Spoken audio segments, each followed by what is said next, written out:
What's going on, everybody? Welcome to today's YouTube video. We got another whiteboard talk with Coach Jack. Before we dive into common diet mistakes I see all the time that people are making when they're trying to lose weight, if you are looking for more one-on-one support and help with making your transformation a reality to get in the best shape of your life, to lose 20, 30, 40, 50 pounds, and regain your energy and edge, check out jackbodysystem.com and how potentially working with me could be your solution. It has all my testimonials, basically what the process would look like, more details there, or you can check out the link down below in the description. So make sure to check out jackbodysystem.com. Without further ado, let's get into the video. Now we're gonna dive into 6 common mistakes I see all the time that people make in terms of dieting and nutrition. We got Maisie out here as well. So number 1 is drinking our calories. Biggest thing there is drinking calories when it's a protein shake or something like that is perfectly fine. But when it comes down to juices or sodas or whatever else, high calorie drinks like alcohol, the more calories we drink, the less filling and satiated we're gonna be on those same calories. So if we can sub out some of those high calorie drinks for low calorie or 0 calorie drinks, it'll help you stay more full and satiated, and 0 calorie sodas or diet sodas can even be a great way to minimize that hunger and try to overall kind of blunt your appetite a little bit between meals. I personally have anywhere from 1 to 2 diet sodas or sparkling waters a day. I've noticed during my fat loss phase, it helps me a whole lot. Number 2, we have skipping meals. So I think this is something that's commonly thought of as something helpful to skip meals and save all your calories for later in the day.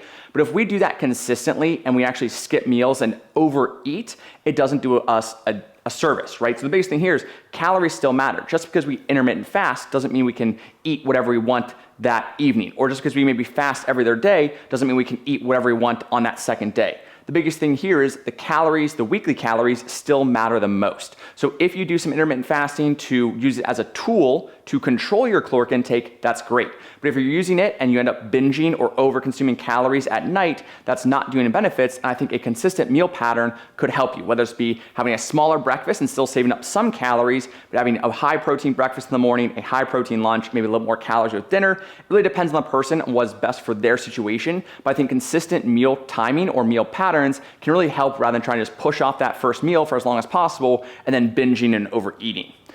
3, we have just eyeballing. So this is a big thing that I think a lot of people do, and unfortunately in today's day and age, it doesn't have any benefit, right? I think the majority of Americans do just kind of eyeball their meals, or they're stop when they're quote unquote full. But the biggest thing there is if we aren't actually measuring anything, we don't learn about the amounts of calories, carbs, proteins, fats in different foods. One of the biggest things I think is a big eye-opening experience for a lot of people when they first start to track is how many calories are in things like almonds, right? We think of almonds as a healthy nut, or peanuts, right? It's a healthy nut. Biggest thing there is the calories are extremely high. And there's nothing wrong with those foods, but it can be eye-opening what 28 almonds actually looks like in your hand and how that can be upwards of 170 or 180 calories. So biggest thing there is just eyeballing things sometimes isn't enough, or even just like winging it and going with intuitive eating. We should measure and learn about different foods. And the biggest thing, eventually we can go to eyeballing, but if you've never eyeballed before or you've never tracked before and you're struggling with your weight, it's probably not the best idea to just continue to eyeball things, but actually track and learn about different food amounts and calorie amounts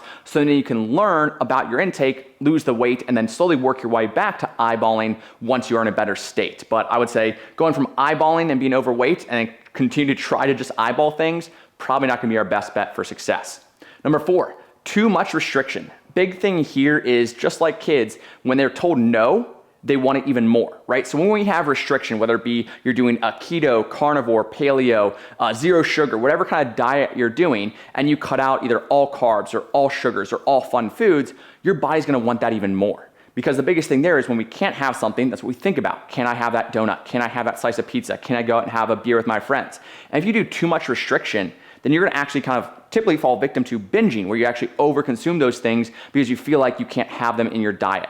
The biggest thing I see all the time is when people go on vacations or they go out on weekend trips and then they come back 4, 5, 6, 7 pounds heavier because they binged, because they felt so restricted on their normal diet that when they get some freedom, they go ahead and just go AWOL, right? So big thing here is that add flexibility and moderation into your current diet. If it's not sustainable now, it won't be sustainable in the future. So as you're losing weight, we need to make sure we have flexibility and moderation built into our fat loss. So when the fat loss is actually done, we know how to actually work those things in and keep the weight off. Because the biggest thing I see all the time, guys will go keto, guys will cut out carbs or sugars or no desserts, and they lose the weight, but they gain it all back because they never learned about flexibility and moderation. Number 5, weekend habits. Big thing here. kind of similar to the too much restriction. If you're very restrictive during the week and all of a sudden Friday night rolls around or Saturday night, you go out with some friends, you go out with another couple for a dinner, and you have a bunch of drinks and eat and drink whatever you want, then that can be a bad habit that keeps you stuck because you take 2 steps forward during the week and 2 steps back on the weekend. So as far as the weekend habits, be intentional with your choices and maybe even implement some planning. If you know you're gonna go out for dinner on Saturday night, maybe your Saturday day looks a little bit higher protein, a little bit lower calories, so you can do a little bit of calorie banking for that bigger meal. Or you notice, hey, I really wanna have a bigger amount of calories on the weekend. So that means you go ahead and decrease your calories a little bit during the week, or you make up for it with some extra steps or things like that. But the biggest thing is being intentional, right? And realizing, is having that 5th margarita really going to enhance your experience and make that date night or that couple's dinner even better? Or could you stop at 1 or 2 and still have the same experience and focus on spending time with your loved ones or with your friends or family? So biggest thing there, have some intentional choices being made and also doing some planning before the weekends, because the weekends can really either set you back or prevent you from making as much progress as you could, as fast as you could. Lastly, not tracking or measuring progress. And this is a little bit different than actually measuring your food, but progress takes time, but it leaves clues. In the sense of, if your goal is, let's say, lose 30 plus pounds, that's not gonna happen in 1 or 2 weeks or even 1 or 2 months. So we need to make sure that we're not being discouraged because we don't track anything, right? So tracking your body weight on the scale, tracking your measurements, tracking how clothes fit, how you feel, your energy throughout the day, your sleep, your mood, all those kind of things leave clues if you're making progress or not. So not only do we want to obviously track our calories so we can become aware and build awareness around food and food amounts, but also track our progress. Right? Are we feeling lighter on our feet? Can we get more steps in without having to feel as exhausted? Can we improve our runs or our endurance? Obviously, how do our clothes fit? Are we seeing some more lines and veins and more so just honestly looking leaner as a whole rather than just relying on the scale? So making sure that we're tracking our progress. So 1, we can continue to have motivation because we're making steps towards our goals. And 2, if we ever get discouraged, we can look back at our data and confirm, are we on the right track? Okay, we keep going. And if not, then we can make adjustments to our plan to continue to get the results we're going for going forward. So making sure we're tracking things. So these are common diet mistakes I see all the time. If you do have any of these, just go ahead and do your best to slowly make those changes, right?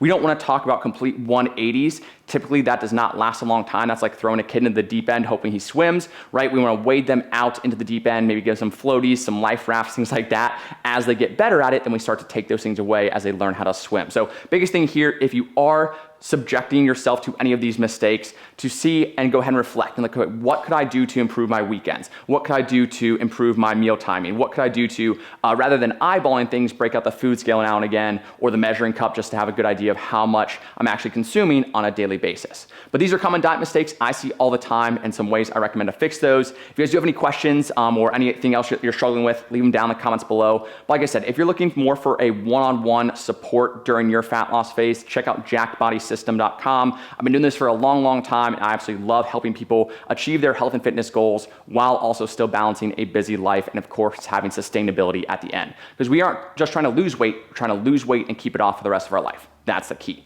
Without further ado, I'll wrap things up here. Make sure to like, comment, subscribe if you haven't already. I'll see you guys next time. Peace.